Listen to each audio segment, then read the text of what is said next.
Hello everyone, welcome to the Scumdogs Kennel. I'm your host, Chris Williams, and in today's Cryptid Corner mini episode, we're going to be looking at a couple of stories that are very interesting to me, folks. One, apparently people have found evidence of the Japanese cryptid Hibagon, Japan's Bigfoot, and another article detailing zombie bird drones. Both articles are incredible, folks, but we'll start off with this one. Hibagon Bigfoot resurfaces in Japan. 2025 Mount Hiba sighting stuns hikers. Let's get into it now. Date February 2025. Location Mount Hiba, Japan. For decades, Japan's own version of Bigfoot, the Hibagon, has lingered on the edge of legend. Now, a group of hikers trekking Mount Hiba claims to have captured the clearest photos yet of this mysterious ape-like creature. The images posted to Japanese forum 5chan in February 2025 show what appears to be a large hairy humanoid figure moving between trees on a remote forest trail. Within hours, the photos ignited viral debates on Japanese social media, with many calling it the first credible Hibagon encounter in over 20 years.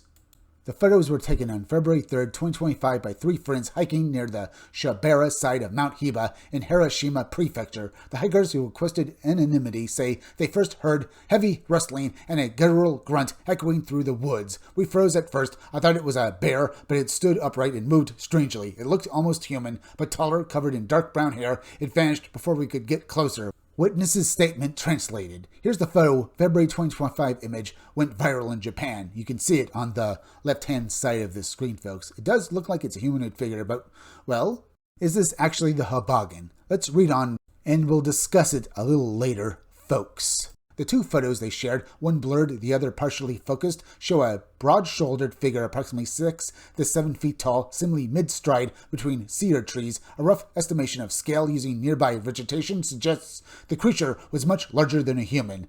Veteran Hibagon researcher Masaru Akamoto called it the most compelling sighting since 1982. Viral photo, is it the Hibagon or a hoax? Let's read this chapter of the article, folks. Background, the legend of Hibagon. The Hibagon is Japan's answer to North America's Bigfoot, with sightings dating back to the 1970s around Mount Hiba. Descriptions of the creature vary, but typically describe a shorter, stockier humanoid compared to the American Sasquatch, around 5 to 7 feet tall, covered in dark brown or black hair, with a face resembling both an ape and a human. Japanese newspapers first reported Hibagon encounters in 1972, leading to a media frenzy in the region. Locals described a creature that seemed intelligent yet elusive, leaving behind only strange tracks and fleeting glimpses. Theories over the decades have ranged from a surviving primate species to escaped zoo animals, or even spiritual guardians of the mountain. Very interesting, isn't it, folks? But let's continue. Now there's speculation and theories. The 2025 Hibagon photos have reignited debate among cryptid enthusiasts and skeptics alike. Some theories circulating online include undiscovered primate species, a rare hominid surviving in Japan's remote forests, a misidentification, a bear or a large person caught at a strange angle. Folklore manifestation. Locals believe Hibagon is a yokai spirit that appears during times of environmental change. Hoax. Some suspect edited images or a costumed individual seeking viral fame. Researchers are urging anyone hiking in the Mount Hiba region to remain cautious. Document sightings and report credible evidence to local authorities or cryptozoological groups. Conclusion. Whether Hibagon is a lost species, a legend, or something in between, the 2025 sighting has brought new life to an old mystery. As the debate continues, these photos are already cementing their place as one of the most talked about cryptid sightings in recent Japanese history. That is indeed very interesting, isn't it, folks? Do you think that the Hibagon, as well as other, hairy hominids actually exist, folks? I hope they do. Either way, folks, let's move on to the next article that's equally strange, but maybe far more terrifying. Zombie bird drones when taxidermy takes flight. In a development that feels ripped from a science fiction thriller, researchers at New Mexico Tech have created zombie bird drones, real taxidermied birds fitted with robotics that allow them to fly again. Reports from Gizmodo and The Sun confirmed that pigeons, ducks, and pheasants are being reanimated into remote-controlled flying machines, sparking awe, unease, and heated debate online. These uncanny drones look indistinguishable from living birds, raising questions about the future of surveillance, environmental research, and ethics in technology. Let's read on, folks, because this is, fundamentally fascinating. According to The Sun, engineers start with ethically sourced deceased birds. Inside, they install a lightweight electronic system that powers mechanical wing flaps and navigation controls. Some models feature hidden cameras inside the bird's neck, while others use shape memory alloy claws that allow the drone to perch on branches or power lines like a real bird.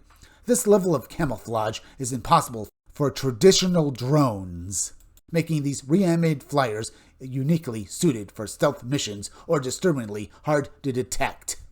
You can see one of these bird drones in the upper left corner, folks. Very disturbing, but let's continue. Now, the promise and the privacy concerns. Researchers insist these drones are designed to help scientists monitor bird flocks and migration patterns without human interference, yet privacy experts have sounded alarms.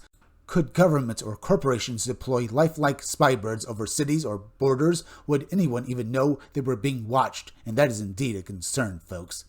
The Guardian has reported growing global concern about this technology, with critics warning that it blurs the line between environmental science and covert surveillance. Now, here's a part that's disturbing. Necrorobotics, the macabre side of biomimicry.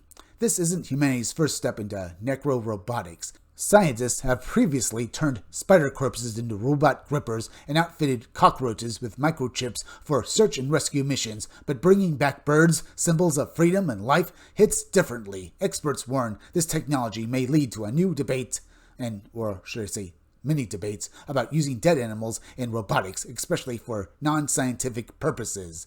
Yeah, folks, that is indeed something to be very wary of. In fact, I hope they don't do this in the future. This is just kind of disgusting. But let's read this chapter of the article now. Under the radar, but not for long, few mainstream outlets in the U.S. have picked up on this story, leaving it largely underreported outside of tech circles. That could change fast. With eerie visuals and an almost dystopian premise, zombie bird drones are likely to go viral as more footage emerges online. I do hope that happens, folks, because this is something that should not be allowed to exist. Because I imagine if some of this technology gets out to the public and anyone with any real knowledge of taxidermy gets their hands on it, they could make their own bird drones and they could basically spy on anyone. And that's a kind of terrifying fact. But let's move on because we have more to read through. What's next? Frogs, lizards, and more? The research team hinted at expanding to amphibian and reptile drones, allowing them to move through water and dense forests. Ethical and legal frameworks are nearly non-existent, meaning this technology could spread globally before rules catch up. Yeah, that is something that we have to basically look at, folks, very quickly, I would think. Because this technology is developing very fast. But let's move on to the next part. Science or surveillance nightmare. Zombie bird drones open a new chapter in our relationship with technology and nature. Whether they're used for good or exploited for covert operations, one thing is clear. The line between the natural and the artificial is rapidly disappearing.